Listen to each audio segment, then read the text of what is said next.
Hey, everybody, and welcome to We Watch TV, the podcast about the TV that we watch. I am Daniel. She is Hope. This is episode 44. I had to look it up real quick. I looked it up real quick. It is the week of Thanksgiving. Holidays are upon us. Some of you may even be traveling to your holiday destination as you listen to this podcast. We ask that you please be safe and get there in one piece. It's crazy out there. Don't fight any family members during your holiday meal, and have a good time. Unless they try to take the last piece of pie that you want, then it's all up for grabs. We have a nephew that's called me out. I'm making one of the menu items this year. We are both making that. I don't know why you keep getting all the credit. Well, he keeps talking to me about it. I guess they want to. He's talking trash. He's like worried, concerned that I'm not going to be able to pull off making stuffing. The stuffing, dressing, or dressing. We're not stuffing it in a turkey, so I guess it's technically called. Dressing. It is called dressing if you don't actually put it in the turkey's rear end, and we've never done that in my family. We are also I prefer to eat my food sans rear end. We also don't put like oysters or anything gross in that because that's icky. So this is my mom's. It's just bread. This is basic, but it's good bread. This is my mom's stuffing recipe. A little like recipe in like the most dramatic air quotes you could possibly make. What does that mean? Oh, because there's no measurements. No measurements whatsoever. And that is the one part where your assistance of being a good chef comes in handy to help me, because I am the type that needs a recipe. I like measurements. I think it's just part of like my just very OCD personality. Like I'm like, oh my gosh, if it says 2 teaspoons, it's got to be exact. Where you're like, it's a wazzy woozy, a little bit of this, a little bit of that. But we've made it before. We made that stuffing, because I'm going to call it stuffing. I think it's dressing, a salad dressing. So technicalities aside, it's stuffing. We made that in 2020 during the pandemic Thanksgiving, where we basically had to make the first time for the whole meal ourselves. Because we used to host Christmas dinner. My mom would still bring that over. We didn't actually make it. That's correct. And have we made? I don't think we've made it since. No, the last couple of years we've bought it from Bob Evans. Yeah. And I'll be honest with you, like the way the local Bob Evans that we get it from hands it out makes me feel like a homeless person or something, because you don't go inside and get it. They have you like drive around the back of the store and they just give it to you in a box out of a big truck. And I always feel so weird getting it that way. Well, we did it 2021. It was not the pandemic Thanksgiving, but Daniel and I both had RSV. Yeah, we were so sick. we were sick. Again stuck at home, and I think I did squeak out a sweet potato casserole because that's my favorite Thanksgiving side dish. Well, I was going to ask you what of Thanksgiving is your thing? The sweet potato casserole. Okay. So we were both like super sick, and we still managed to make that, but we had old Bob of Bob Evans take care of the rest of it for us. And then I think we did it one year at Christmas too. We just can't remember when. Yes. Because we were just exhausted and stressed out. Maybe we did do it last year. You were asking me what we had for Christmas dinner last year, and I can't remember. Memory. So, I'll be honest with you, another reason why I think your nephew is wrong to criticize any of cooking for this stuffing. Okay, well, don't criticize. So the stuffing's my favorite. Yes, that's your favorite dish. So I'm not going to mess this up. No. I think it was because he helped my mom do it last year, and he was very proud of helping her stir it up or whatever he did. I think she did actually like put him to work, because you got to get your hands dirty when you make this. Like, that was the first thing when I made it. I was like, ooh. And it was a teamwork makes the dream work. Again, it's like my family just loves Daniel more than they love me, so he's always going to get credit over everything. It's just like the episode of Friends we just watched, the season 6 Thanksgiving episode with Chandler, and you've managed to take on Monica as well. Like, you managed to take on Hope as well. That's kind of how they feel about you. But I remember when we were making it together, you were like, you're going to have to go in and touch all this, because I don't like sticky stuff on my hands, because it's not sticky once it bakes, but you kind of have to just get in there. It's made with love. You take all these various dried breads, like the cornbread, the regular bread, douse them in chicken stock. Broth. It's got to be Swanson chicken stock, according to my mother. That's just you guys. Okay. No. 1 year, I'm telling you, 1 year they didn't have any, and she had to use like College Inn brand, and it definitely did not taste the same. Yeah, and then you got to get in there and mush it all together. Because that's where the part of making with love comes in. Anytime you're going hands in with the food, that's where the love comes from. You have to do that with a sweet potato casserole, too, for the topping. Yeah. But I'm sure that's what our nephew's role was. And so Daniel's family, now both of our families are nice in different ways, but my family, we like razz each other and we're very sarcastic and dry people. So anytime like you make something, like I remember the first time I ever like got to contribute, they're like, "Oh no, it's like poison." Like that's the jokes everybody made. I remember one time I actually made the sweet potato casserole for your family. I don't know if I'll get credit for it, but it was me that started that. We all know it. You remember? Before you got there, it was big chunks of sweet potatoes Yes. with like marshmallows And on then top. I sent it one time with your mother because we showed up later in the evening. Yep. Since then, I'm not sure if I still get the credit, but I started that. The real ones remember. Anyway, I get there and I was expecting people to like kind of razz me about it, like joke around. And everyone was like, "Hope, that was so good." And I was like, what are these compliments? Why is nobody like acting like my food like tried to kill them or something? Because that's what we do in my family. So I'm sure even if it tastes the best ever, everyone's going to be like, it's not as good as, mom's, or he'll be like, it's not as good as grandma's, because that's what we kind of jab at each other. Although again, like I think he'll talk smack to you, but my family, like the elders, they all love you more than me. It's good to be loved. I guess so. So stuffing's your favorite? Yeah. Yeah. Sweet potato casserole is my favorite. Not with the marshmallows. The way we do it is we're the brown sugar people, and apparently it's walnuts that we crunch up. Had to send it a free. Oh yeah. No, it's not walnuts. It's pecans. Pecans. Oh my gosh, I screwed it up again. It's pecans. Urgent text message was sent to my mother today. Like, okay. Well, because the recipe she gave us Again, just said recipe, 1 air cup quotes. of nuts. Yeah.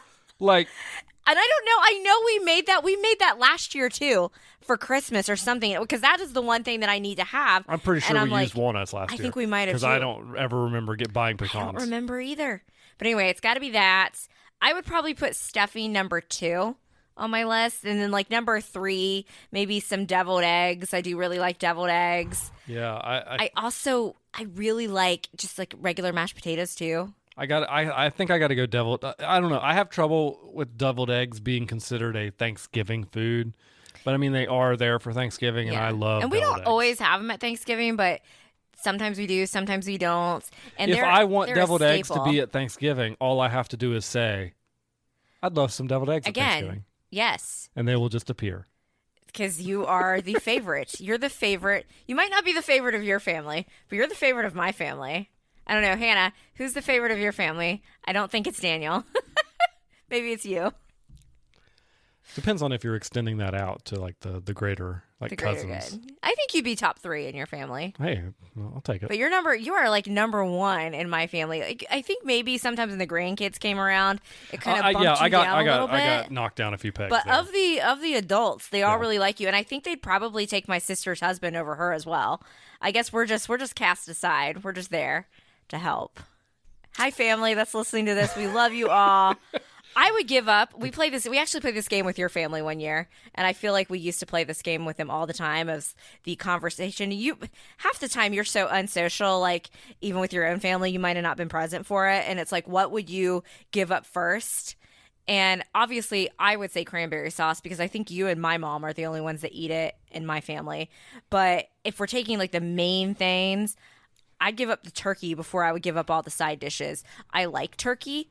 It's fine, to use your rating, but sweet potato casserole, the stuffing, all about those sides. I don't think you would give up the turkey first, though, would you? You're not gonna like this comment. You better not give up my sweet potato casserole. I would give up mashed potatoes. Okay, that's fine. I could live with that. Yeah. I could live without the mashed potatoes. They're the blandest of the item on the list, yeah, I think. I mean, it's a very bland meal in general. That's why I like the cranberry sauce, because it adds a little bit of zing. I like to put that with, any bite with some cranberry sauce elevates it, but particularly the turkey. I think you and my mom are the only ones that eat the cranberry sauce. Well, I'm fine being right when everybody else is wrong, so. If you're not traveling right now, if you're cooking at your homes, also listen to us in the background. Tell us what your favorite Thanksgiving. What are you cooking? Get out of town. What's your favorite holiday or Thanksgiving food? And what Thanksgiving food in particular could you drop? Yeah, let us know. We also have another favorite Thanksgiving tradition, and that is watching all of the Friends Thanksgiving episodes. Yes, there are so many good Thanksgiving episodes, and there's good Thanksgiving episodes of other shows as well. Frasier has a couple good ones. The Middle has some fantastic Thanksgiving episodes. New Girl has some really good ones. And we could honestly do a whole episode on just Thanksgiving themed episodes of shows, but we're going to stick with the main one. Oh, Everybody Loves Raymond. Oh, yeah. Can't forget about that. Yeah, That's got some good ones. But we're going to go ahead and talk about Friends this year because I feel like when you think of Friends and the holiday-themed episodes, they did have some Christmas episodes, but they had a Thanksgiving-themed episode every season but season 2. Yeah, I think it's a pretty solid list of episodes for Thanksgiving. I think if I had to, like you said, the other shows you mentioned had good Thanksgiving episodes, but Really I think good ones. Friends was consistently solid and great Thanksgiving episodes. Agree. Like when you asked me to think about what my favorite one was, I started thinking about all of them, and it just like everyone was like, oh, well, that was a good one. Oh, that's a good one. Oh, I really like that one too. Because they're all good for different reasons. When we were talking about it earlier before we recorded, we were trying to think of which one might be our least favorite. And then when I would think about that particular episode, I'd be like, wait a minute, that gave me that joke. Because I think I was going to refer to the season 7 one, even though that one's still hilarious. I'm like, wait a minute, that gave me, it's a moo point. Oh, right, yeah. It's like a cow's opinion. It's moo. It just doesn't matter. It's moo. I'm like, no, that couldn't be. So they're all great. I wonder if they thought in season 2, because season 2 does have a Christmas episode, if they didn't realize how popular the Thanksgiving ones were, or if it was just an oversight. Because then after that, it does become a tradition. And when I think of holiday-themed episodes of shows, I actually think Friends is very consistent with all their Thanksgiving episodes. It's something that we watch every year. So, I think it has probably more to do with just the timing of shows. Like, they probably actually still aired the episodes on Thanksgiving Day because Friends was a Thursday show. You think they aired them on Thanksgiving Day? For Christmas, I'm guaranteed they probably went like 2 weeks in December and then just stopped doing episodes. And so that's why they maybe didn't have as many Christmas episodes as they did Thanksgiving episodes. That really makes me want to like delve into it to see if any of them did air on actual Thanksgiving Day, because if I had to guess, it would have been the week before. But I could also see, it was a different time of the 90s and early 2000s and what we put on our TV shows. So this is not, we're just going to go in order of the season, and then we're going to say what our favorite was. We're going to pick one very favorite, but instead of, I'm going to be like Daniel, and I'm going to say that I hate ranking things for this purpose because they're all so good. So the season 1 episode, this is the first Thanksgiving episode, the one where Underdog gets away. So I can't really see the description because Daniel's knee is in my way. The gang's plans for Thanksgiving go awry after they get locked out of Monica and Rachel's apartment. Joey wins his first modeling gig. Got the keys. Okay, so Joey's modeling gig. It turns out he thinks he's going to be one of the health guy posters, but he actually gets to be the VD guy. Yeah. Yeah. And then they were all supposed to, this was the one where they're still very young, things are very new, and they were all supposed to go sprinkle off to their different families. We know Chandler hates Thanksgiving. If you're a Friends fan, you know why. It's the lore. Chandler hates Thanksgiving. He doesn't really start to like Thanksgiving until he and Monica get together. Correct. And even then, he's a little off on it, but then I think he comes around to it because, he has love. But he's kind of whatever. I hate the holiday. Phoebe, like Monica is going to cook her first Thanksgiving dinner, right? And she ends up having to do different ways of potatoes because Ross is like, but did you have it with the lumps? And she's like, lumps aren't really supposed to use. No, that's how Mom makes them. And then we get that scene where Ross is coming through the kitchen and Monica like smacks his hand out of the way and he's like, Mom never hits. Yeah. And then Underdog gets away. So that's a reference to the Macy's Thanksgiving Day Parade, the balloon. And that's why they all leave the apartment and go to the roof and get locked out. And Monica said to Rachel, got the keys. And Rachel took that as saying, like, she's got the keys, kind of. Yes. Who do you think? Do you think Monica said it in a tone? I'm not going to debate it. I feel like that's, it could go either way with the two of them. It was just a rushed situation. So they go out. Rachel can't go skiing. Joey, everybody in his family thinks he actually has VD. They call him VD boy. Yeah, he gets uninvited from his Thanksgiving because of the posters. And they can't get back into the apartment, so the turkey burns, all the food burns. But then they get to have Chandler's Thanksgiving special of grilled cheese. Yeah. And they get to pull it apart, make a wish. Solid opener. It wouldn't be my top 5 of the Friends Thanksgiving episodes, but a solid opener. And that season 1 episode kind of brought them all together because after that, they do spend Thanksgivings with each other. And sometimes you'll have some family members, like we have the Gellers that come in one of my favorite Thanksgiving episodes. The Gellers are one of my all-time favorite, Yeah. reoccurring characters of the show. I love the Gellers. So the season 1 episode is what brought them all together and kind of started the tradition of all the friends being together. So now what we're going to do is we're going to go through this list. We're going to say the name of each episode, and we won't go into as much detail with the description. And then we're going to tell you what at least was our top 3, I guess. So we have season 3, the one with the football. Another stellar one. What is it? You're giving me math? Yeah. Great Chandler quote there. And Ross, it brings out Ross and Monica's competitive side. Yes. Love that. Oh, we get the Monday night. Is there a national football league we can join? Yeah, they meet on Sundays and Mondays. Oh, shoot. I work Mondays. Season 4, the one with Chandler in a box. So, yeah, that's what Chandler has to do to fix him and Joey's friendship, because the whole Kathy thing of it all. So, why do we have the box again? Do we remember what the box, why there was a box? We have a box. Why is there a box there? I don't remember. Oh, is that what the no the Chandler they had been robbed.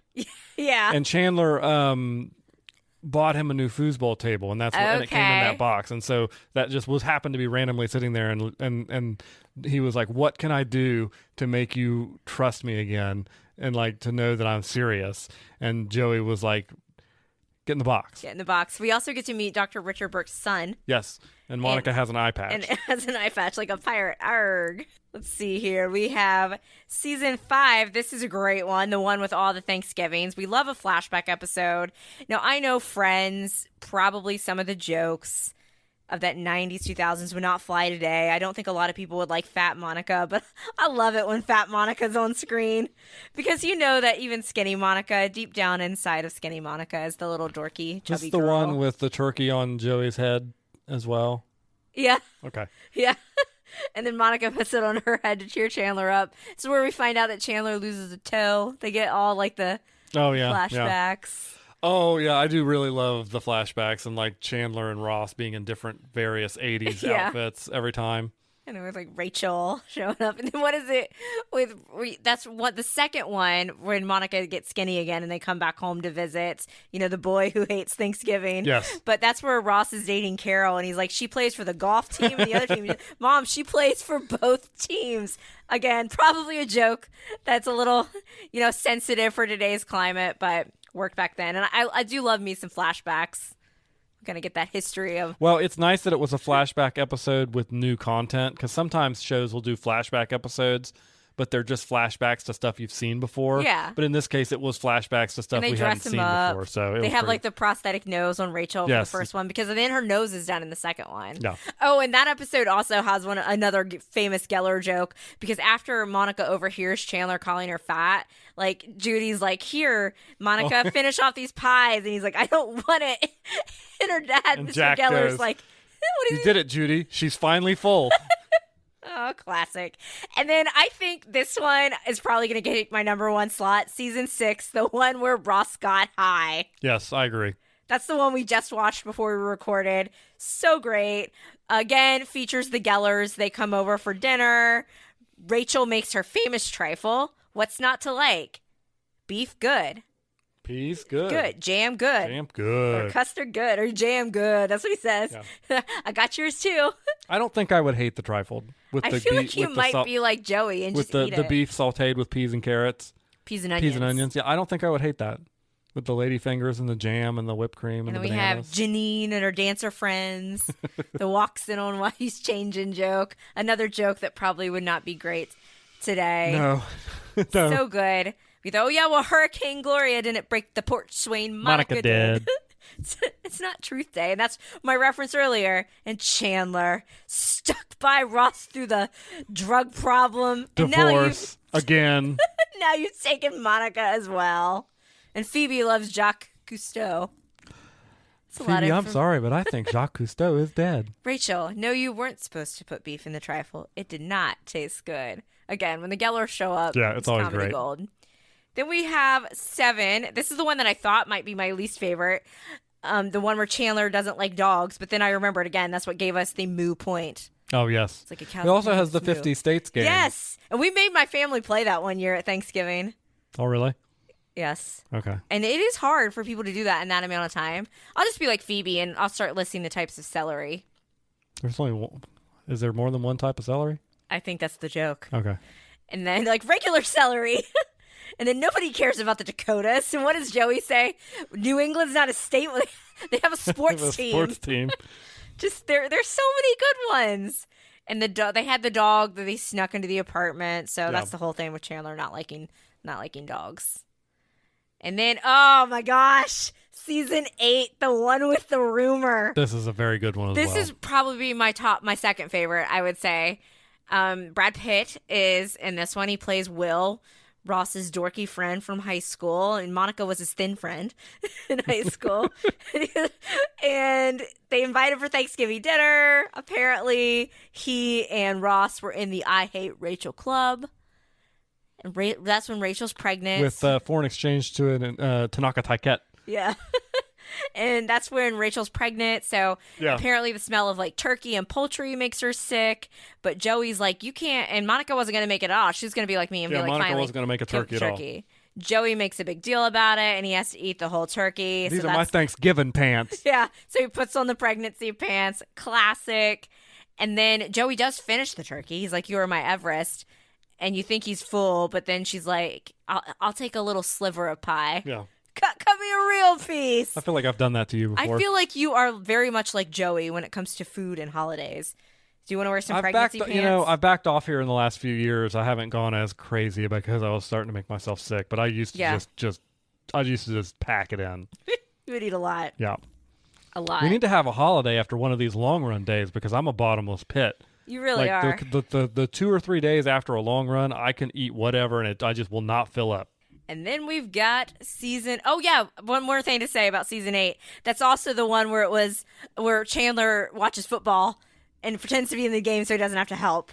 Oh, Great yes. tactic. It was a moral victory for the Green Bay Mermen.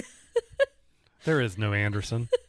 And then there later would be. Didn't you have an Anderson on the Browns one year? Yeah, we did. A long time. You've got like 50 million quarterbacks. I can't tell you all the quarterbacks the Browns have had. Oh my gosh, this one's so good too. Season 9, the one with Rachel's other sister. This has Christina Applegate, who played Rachel's sister Amy, because Reese Witherspoon played Rachel's sister Jill, who we met previously.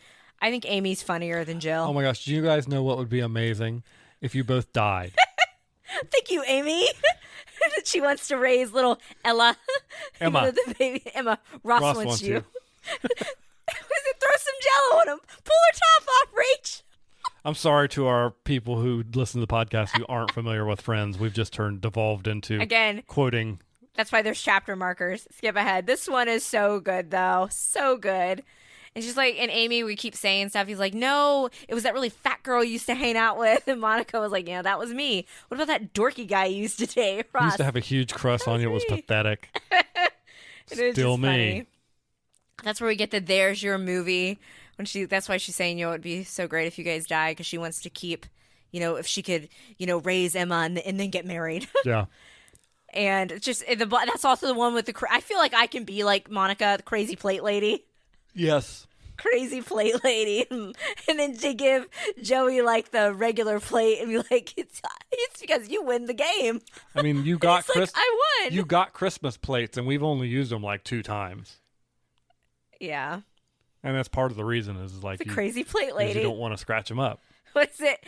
Phoebe, because they want Monica. They actually talk about who they'd want Emma to live with. Yeah. And they pick Monica and Chandler. But then they're like, if Monica goes first, Chandler couldn't have Emma. And they're like, well, Monica, she's strict. And Monica's like, I can be fun. And then Phoebe's like cutting the vegetable the way Monica said not to scratch the plates. And she's like, you're all about the fun. I feel for Monica in that one. That's a really funny one, though. And then ends up, it works out well, though, for Amy in the end, because she doesn't get the baby, but she gets Rachel's Ralph Lauren discount. Oh. And that is a big deal for people that like fashion. That's an equal trade? Yeah. In your mind? Okay. Pretty much, yeah. So you will not regret this. And then season 10, this is the final Friends Thanksgiving episode. I think this one's hilarious too. It's the one with Alicia Mae Emery, Joey's Cabbage Patch Kid. The one where they're all late, yes. Yeah, so they beg Monica they guilt her really to cook dinner. They do something. This is what, if you ever want me to do something for you, this is a way that you can do it, is you make it a competition for me with myself. Like Monica says. I believe I've used that tactic on more than one occasion. You have. And Monica's like, it'd be like a competition with yourself. That's my favorite kind. But then they make it Chandler. That's where we get the Chanberries, right? Because Monica gives him a job. Yes. To do the Chanberries. But they're all late because Ross and Joey go to a hockey game, I think. Mm-hmm. Because that's the same one with Michelle Kwan. She couldn't even see my banner last time I was here. They have good. She knows you hard. Chandler doesn't go, so don't they? Is that where they have Nacho? Yeah, they have Nacho seat because Chandler doesn't go. And then there's like a little baby beauty contest where you can win money, and Phoebe convinces Rachel that she should put Emma in it. And that's one of the things why Monica agrees to do the dinner, is because Rachel's like, "This is Emma's first Thanksgiving," and Monica's like, "No, it's not. When was she born?" So there's so many good things, but when they are late, they're trying to convince, because Ross, he thinks what's on the inside that counts, because he wouldn't want Emma to be in a baby pageant. So they're like hiding it from them. They think the guys are going to be early. It's a whole thing where they're all late. And that's also where we get the rock, paper, scissors fire. Water balloon. And he's like, "Why do you have a trophy? We were at a spelling bee, you were and at I an won." adult Thanksgiving Day spelling bee. Why, yes. So there's so many good ones. The Cabbage Patch Kid doll was because they had to take the cowgirl outfit off of Joey's Cabbage Patch Kid doll. Yes. To put on Emma to win the contest. And then they're like, "While you're in there, throw something on Alicia Mae." And that episode ends very good because that's where they get the call. I don't know why the adoption agency is open on a major holiday. I don't know why they're calling on Thanksgiving. But you know what? I'm going to let that one slide. And they find out, that knocked up girl in Ohio. And Joey's like, I know how you feel. One day I get the call for Alicia Mae Emery, and she's in stock. So they're all so good. It's really hard to pick out a favorite, but what would be, give me your top 3 of the ones we just listed. The one we watched tonight was season 6. Yeah. That's the one for me that's the best. The one where Ross got high. Yeah, the one where Ross got high. Completely agree with you. Number 1 pick. Yeah, the one with Brad Pitt is probably second to me. And then I'm going to go with the last one, the one where they're all late. I like that one as well. Okay. What he said, I was mugged and they stole my pocket. Yeah. They're all so good. I'm definitely going to go season 6 is my favorite.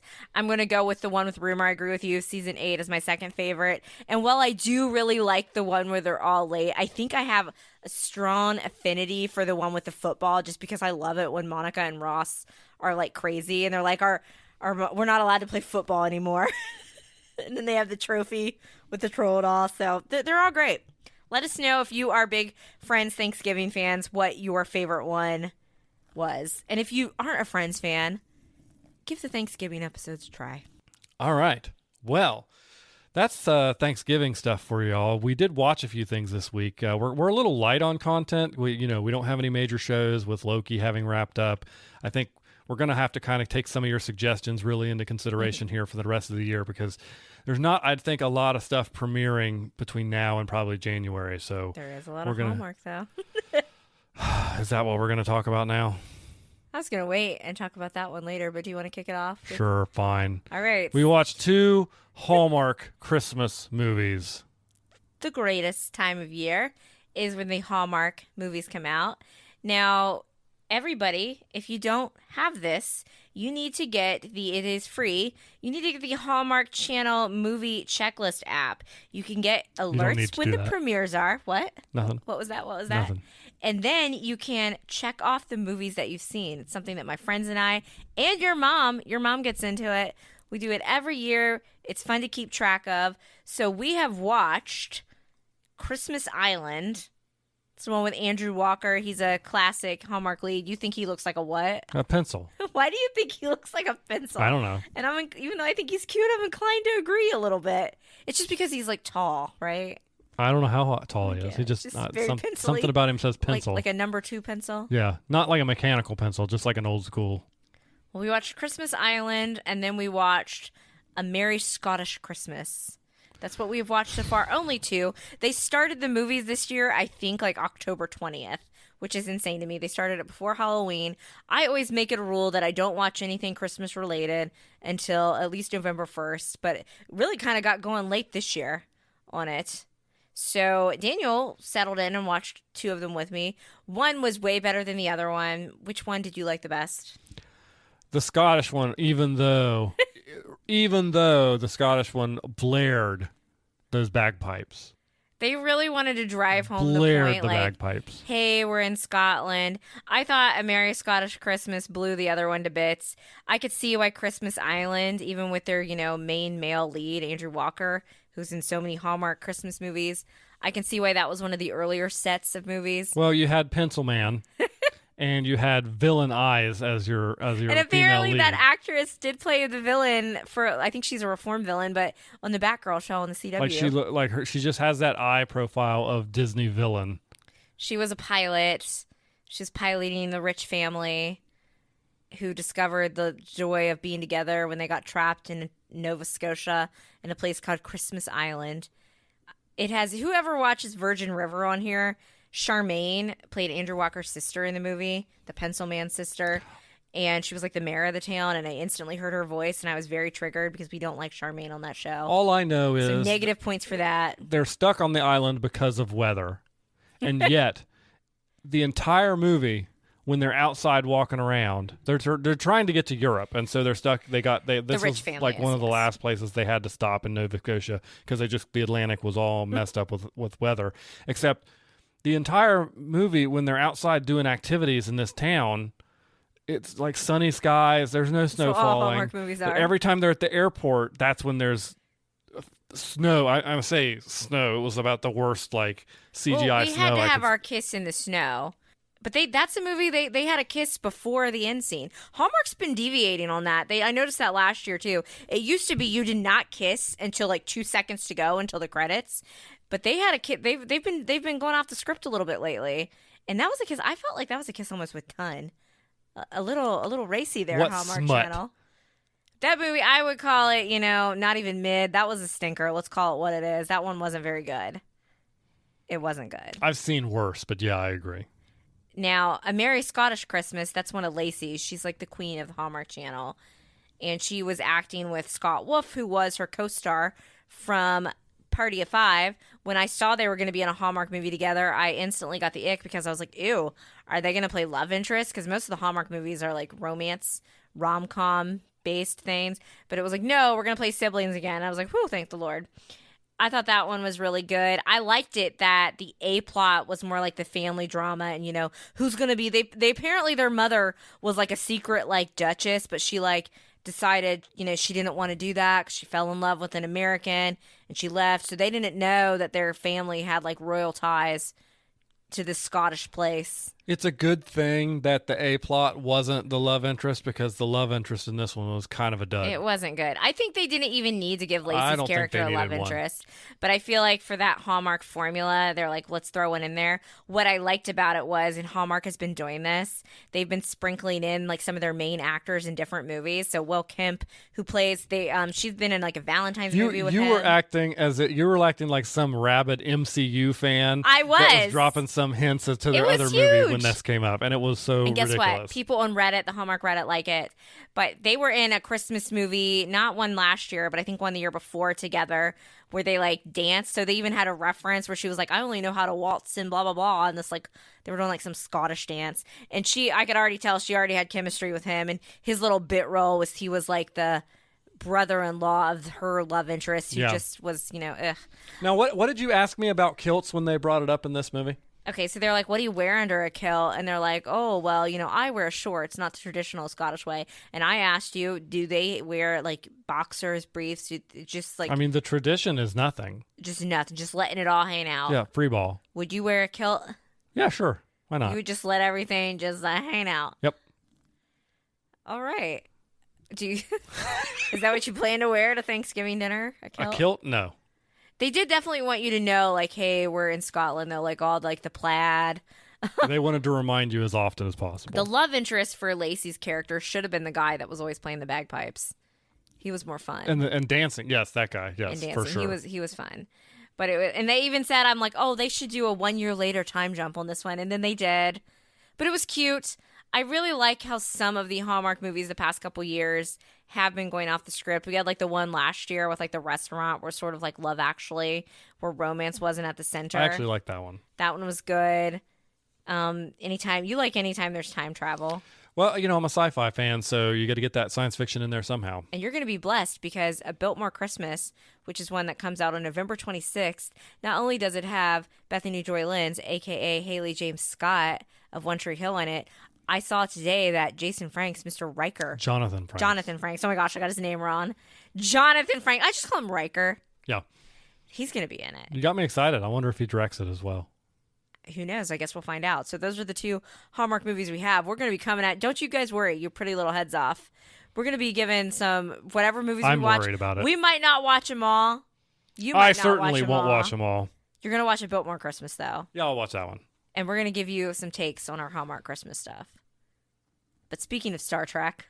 Speaking of Star Trek, if you were tuned in last episode, we had a wager. Well, not a wager. It was a deal. It was a deal. I was going to go see the Taylor Swift Eras Tour film in theaters with you, and in return, you were going to watch Star Trek II: The Wrath of Khan. Well, we finished that up this afternoon. We did. What'd you think? For this podcast, it was fine. It was okay. Was it as bad as you thought it was going to be? It wasn't, and I think the reason why... See, I did try... You don't remember this. I bought you, before you upgraded to Blu-rays, I actually got you the DVD of The Wrath of Khan like years and years ago for Christmas. And I feel like you tried to get me to watch it then, and I thought it was just so horrible. I couldn't even focus for more than like 10 minutes. Because I've seen Strange New Worlds, and I'm more familiar with like who Spock is, who Kirk is, I actually did feel more of a connection with the characters, and because I've seen clips on TikTok of that version of Dr. McCoy, and then I know him from the Kelvin universe. Thank you for making me a dork. No problem. Happy to. I was more invested in these characters, so I do think that helped. Do you feel like the McCoy that you saw in this movie was hilarious, similar to the McCoy that like Carl Urban portrayed in the Kelvin universe? Yeah. I think a lot of people say that like Spock and Kirk weren't necessarily the same character, but McCoy was like really nailed in both universes. Yes. And I think McCoy's probably my favorite of the older ones because I clearly have a type. Yeah, he's got that grouchy old, like snarky. What they were like having a conversation in the elevator, like who's been holding the elevator up? Yeah. I just thought that was funny. I hated. Can I just get right into it? Go for it. Spoil it. It's a 40-year-old movie. Spoil it. I hated the uniforms. Okay. Why did they have those? Do they wear that kind of uniform in every movie? They look like Mayonnaise from Canada. Okay, so from Canada. So the first Star Trek movie, they had the most 70-ish, 70s uniforms you could possibly imagine, like cut V-necks, no shirts underneath, all that stuff. Chest hair. Yeah. I don't know what prompted them to go to these red uniforms. Don't you think they look in Mayonnaise? Yeah, they definitely have a specific look. I don't mind them as much. I certainly prefer. I felt like I like Kirk in the gold shirt, Spock in the blue shirt. Yeah. That's what I like. I thought they looked really weird, and I'm like, that was my first comment to you was, ew, I hate these uniforms. Kirstie Alley was in it, very young. She portrayed Sarek, not Sarek, Savick. They name all the Vulcans the same. I don't know her name. Yeah. She's only in this one. Her character goes on for a few more films, but she was only in this one because I think Kirstie Alley blew up in between this movie and the next one. This is basically, so this came out in 1982, right? Yeah. When did the third one come out? I don't know. It's not too long. Yeah, look that up and I'll continue talking.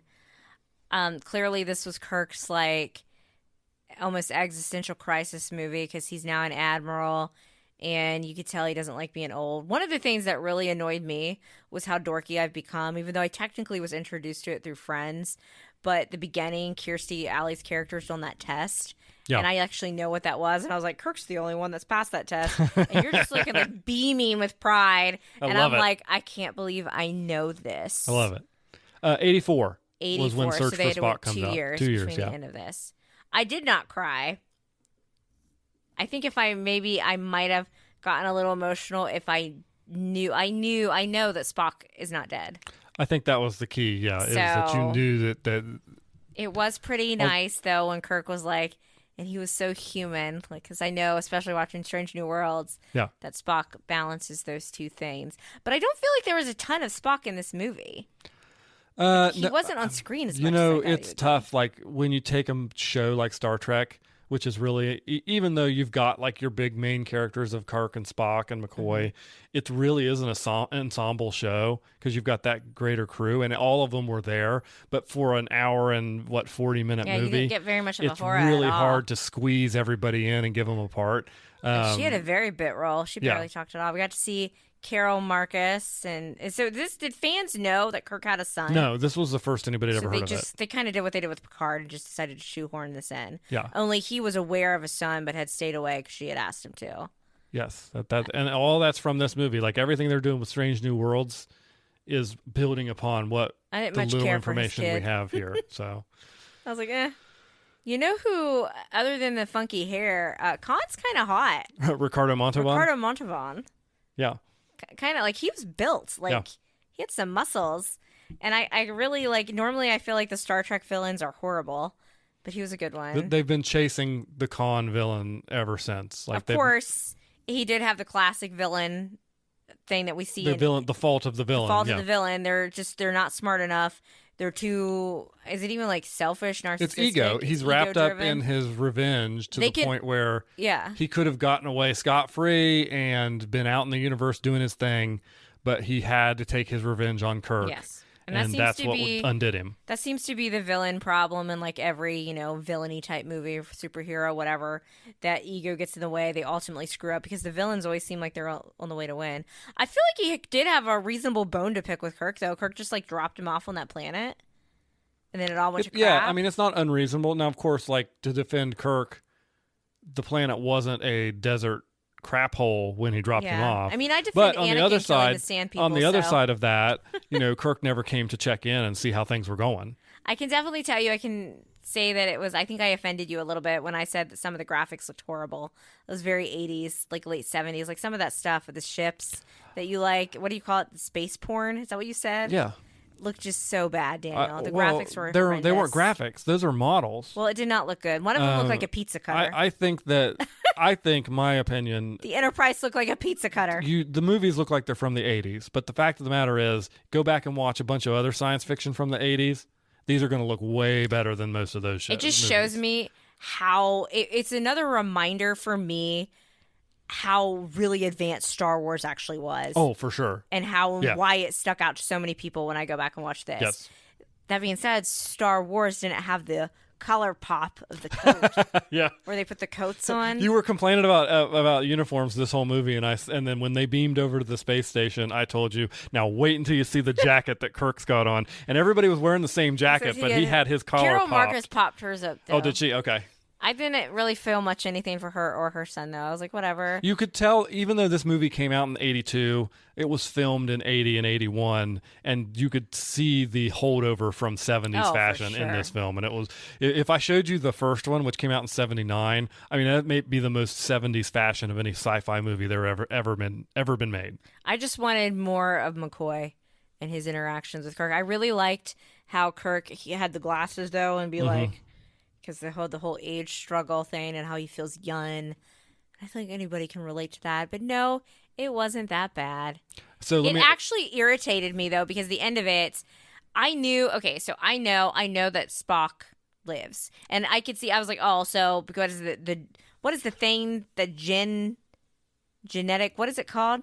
That they're all after? Genesis device. The Genesis device, and it can like make a planet like come alive again, and they shot Spock's like coffin out of the sky, and I'm like, oh, so that's how they're gonna do it. He's gonna be reborn, and then I'm like, is it gonna be a Colin Robinson thing from What We Do in the Shadows, where he's gonna age rapidly? And you're like, yeah, that's basically what it is. But what irritated me more than anything, I started asking all these questions, and I'm like, oh my gosh, I'm gonna have to watch the third movie. Well, that was my question for you. I have to now. You're gonna watch the third? 'Cause I have bad news for you. I need to see how this unfolds. Okay, can I tell you bad news? Yes. Yeah. So this was the first of a trilogy. So you're gonna want to have to watch the fourth one as well, because they all three go together as one combined story. And then once if you've watched 2, 3, and 4, we can skip 5. You might as well watch my favorite one, 6. Again, Hope out. Kirk out. Get it? Yeah, I get it. All right. So let's see. What else did we watch this week? So we watched Dancing with the Stars. Yes. As usual. Whitney Houston night. Who left? Can we talk about Whitney Houston night for a second before we talk about anything else? Because you made a comment. I made a comment a couple weeks ago, and you dragged me for it. And then you turned to me about halfway through this night. They and weren't were like, matching the right songs with the right dances. And you looked at me and you were like, you know what? You might be right. Whitney Houston's music might not be the best thing for ballroom dancing. They weren't doing it. Okay, so what was it? Somebody did get I Want to Dance with Somebody, but they paired it to like a tango, right? Yeah. Like something weird. They weren't matching the songs well. Who left? I'm like Barry. Barry. Yeah. That was stupid. He should have stayed. Well, Harry needs to go. Harry is still there. They had a guest judge, Billy Porter. He basically he told Harry he looked like a tree trunk. Yeah. I think you're going to be in for some disappointment. I think they've got enough fans that he's going to stick around. But you can tell like Allison has really improved. Like she's not the best dancer. She's definitely improved. I'm honestly worried about the Jason Mraz. Like I don't know if he has enough fans to keep him on. Yeah, I'm concerned about him. Yeah. I think Xochitl continues to be great. She got all 10s. Yes, she got that was the first perfect score of the season. I know they had a perfect score in a group dance, but this first like perfect score. I think she is who I would like to see win if I had to pick. See, my problem is, yes, I agree. But the problem is if it comes down to the last 3 and it's her and somebody else and Harry and all. You're worried Harry's going to win? Just on fan vote. Like, she could get perfect 10s and he could still be sitting down there getting 7s. I want Xochitl to win. Yeah, I want Xochitl to win. But I would be fine if like Ariana won. I would be fine if Jason won. I'd be fine if Charity won. So I would not be fine if Harry won, though. Like, I think we've got a couple. I don't know. I think Harry is already kicking off dancers like Lele last week and even Barry this week. Barry wasn't going to win. No. But Barry is better than Harry. Yeah. Oh, for sure. Lele, I think, could have won. I agree. And it's just, he is eliminating people with his fan vote that are better dancers than him. And it's always been part of the show. And it's only going to get worse. And I don't know. I don't know how you fix this problem. That's always been part of the show, but actually, I do know how you fix the problem. You just do the judges' save like they did the last couple seasons. Even so, the judges' save existed when Sean Spicer was on. Sure. And I don't think he lasted as long as Harry did, but he definitely lasted longer than he should have for someone that couldn't dance. No, it did not exist when Bristol Palin was on. She wasn't a very good dancer, but she had that fan vote, and I think she did make it to the finals. But she obviously, it wasn't enough to carry her to the win. Now, when Bobby Bones won, there was no judges save, and he was horrible. I think he was still better than Harry, but he was not good, and he did win because, again, that fan vote. And that's, again, what I was trying to say when Daniel's very passionate about the show, even so more so than me. That's always been part of it. It's popularity contest. Well, so to hearken to another show that we're watching, where Bodie Miller made the comment, the reason he never did any sports that had judging involved is because if he was going to win or fail, he wanted that to be totally on him. And I totally feel that. Like I would not like being engaged in a sport like this. And dancing ballroom dancing is a sport, folks. Oh yeah, you can tell Allison Hannigan. It's not that she was big, but she's toned up. She's toned up since she looked really fit I just would not. Week. And gymnastics is a similar situation. Like it is a real sport, and those are real athletes. But the way they have to compete based off of judging, figure skating, I just wouldn't. I wouldn't like that. Sometimes judging can be subjective. Yeah, judging is subjective. You can try and take the objectivity out of it, but it's at the end of the day, it's still people making decisions. I think Lynn would have been a lot harder on Harry, especially this late in the competition. Yeah. And I think the other judges are he still got 6s or even 7s, right? He got some 7s. I don't know why. I don't know how they justified that. Because and I like it when they have somebody that has no dance experience and they go on there and they get better. The thing is, he has not improved. Eventually he's going to have to do a jive. Yeah, he is not. He can't just stand there and let her dance around him in a jive. That won't work. Improved. Now, he did look better in the group dance, and I think he was more comfortable because I do think he gets nervous. But, yeah, I think he – and I don't even think he's a bad guy. From what I've seen of him, he seems like he's been having fun with the cast. But at the end of the day, if it's going to be somebody that went – like Iman. was not the best dancer, still wasn't the best dancer, but his win was earned. Yes, I agree. Because he improved greatly. Like, he got 4s, I think, like, his first week. And it's just one of those things where it's almost taking, like, the fun of the show, because some of the people that are voting for Harry aren't even watching. They're just, like, obsessed with him. Like, little... Well, TikTok I think girlies. that's a perfect example because Amon, like you said, wasn't the best, but he improved every week, and you could tell that he was really, really working hard at it.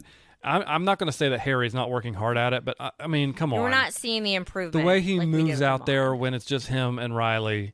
Like, I would say when Amon... He's just walking around out there waiting for her to do something. When Amon won, like, I would say JoJo and Cody, who were in the finals with him, were actually better than him still, purely as a dancer. But Amon improved so much and looked so good. It was probably one of my favorite wins I've ever seen on Dancing with the Stars. But yeah, Harry, it's just like Riley's dancing around him. It's kind of what they do every week. I am very excited, though, for tonight's episode of Dancing with the Stars because Taylor Swift nights. I'm excited for it until I hear the rumors about what Harry and Riley are going to be. Yeah, there's apparently a rumor that they're going to dress like Travis and Taylor. I can definitely see ABC trying to, again, lean into that to capitalize. Of course they're going to do that. The Taylor popularity. And he's going to knock off somebody else tonight who I'm deserves worried about to be Jason. there. Who do you think's going home tonight? I don't think it's going to be Harry. No, I don't. Jason or Allison, to me, is probably... I think Jason or Allison, maybe Charity. Maybe Charity, yeah. Maybe Charity. Because I still think... Xochitl just is doing well enough that she's going to get enough votes. I certainly hope so. I would hate to see her go. What's the Ariana? I think that I whatever. always say her name wrong. I think it's Ariana. Okay, yeah. well, whatever show she's on that we've never heard of or seen is very popular, and I think that's carrying and her a she's little great. bit. Like if yeah, she and she's won, very good. No, yeah, if she's she not. won, it yeah, would be well deserved. She is very good, and she's gotten better every episode. So I don't want anybody to accuse me of saying that she didn't deserve to be there. But I think those two and Sochi and her are safe. I think everybody else is up for grabs. Same. You guys, I have to say this. Daniel was so into it the last episode we were watching. Like, he was going off about the Harry thing more than me. And then I was so proud of you because I would always point out what some of the moves were when we would watch previous seasons. Oh, God. So I think it was during Jason's dance, he had the samba. Daniel leans over and he goes, "That's a samba roll." And just like you were proud of me for knowing the Star Trek references, I was so proud of you for that. Well, I'm so happy that you're proud of me. And speaking of our other reality type TV show, we did watch Special Forces. You just referenced that. Yeah, continues to be an excellent show. Who do you want to win? JoJo. JoJo's so awesome. No question. And I feel like they all love her. Like yes. the guys. She's basically like everyone's like Ahsoka, like their little sister. Yeah. Like you could tell like Tyler like gave her a great big hug at the end there. 'Cause she was afraid to do the challenge where they were up in the air, right? And had to jump into the water? Out of the helicopter. They were in the helicopter, the fake helicopter, and they had to buckle themselves in. Yeah, okay. They lowered them into the water, cold water, until they were completely submerged. They had to wait 15 seconds. Hold their breath. And then they had to unbuckle, get the life vest out from behind their seat, and then swim up. Because one person was able to hold their breath the whole time, but they completely forgot about the life jacket. That was Aaron Jackson, I think, right? Yes. Olympian. So I think everybody else passed. I do think everybody else passed. Jack went home for Jack medical. had to go home. He had got medicaled out. His heart rate was even at night, it's still in the hundreds. Yeah, and he didn't even get to do any of the challenges this episode. It was from the previous episode. Like, he went to sleep and everything and got up that morning, and his heart rate was still at like 110. And so that's not good. I feel like this group of people that left, like, I don't really see a lot of quit in them unless they get like medically ousted. They all seem pretty determined to make it to the end. I really do. Yeah. So this was day 6. So they've got day 7 will be coming up this week, and day 8's the last one. And they have been taking some breaks, so I don't know on the show if we're going to get them continuously, but we should be coming close to the finale. I'd say we probably get them through. I doubt they do any more breaks. Probably have at least 2 more episodes. At least 2 more episodes. I think they do 8. I think we could have a few more pass, although this was past you never know. This was the one where they did the emotional damage. They did the emotional. They made them.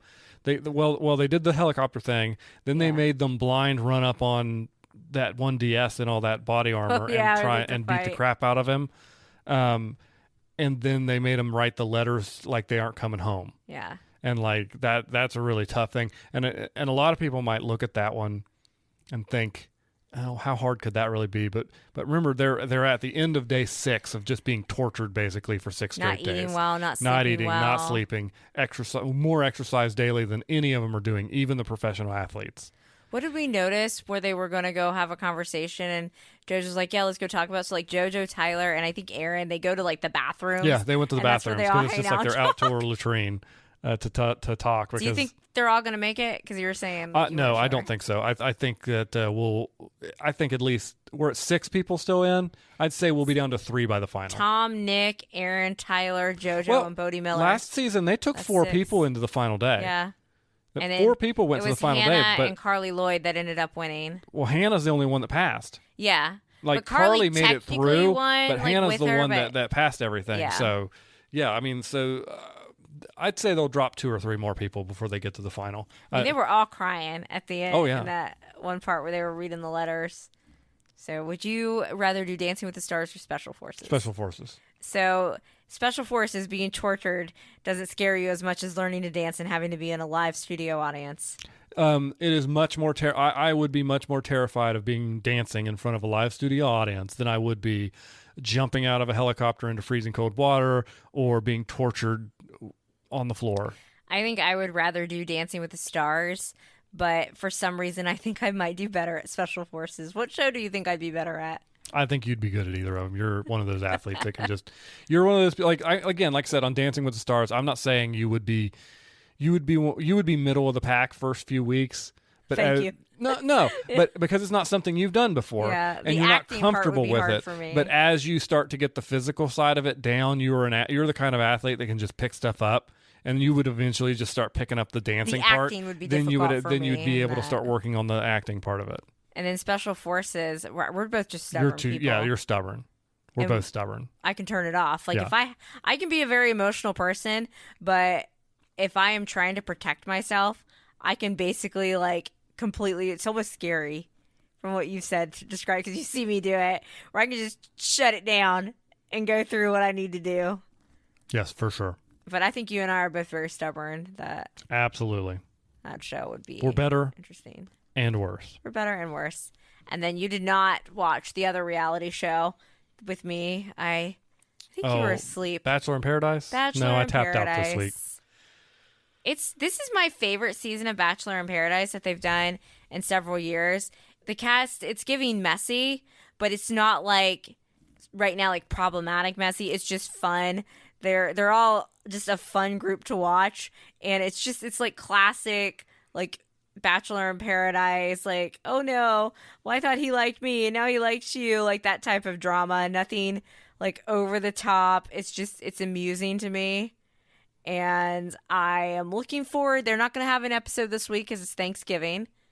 Oh, they did roast Jesse Palmer. They did a roast on the last one. I thought the guys were a little mean. I'll say that. One of the jokes made me feel so bad for Rachel. They said, "Oh, we heard that one," because they had to roast each other. Was basically so everybody had to roast everybody. And they're like, "Oh, I heard that we were so excited that a former bachelorette was going to come down, but we were hoping it was going to be Gabby."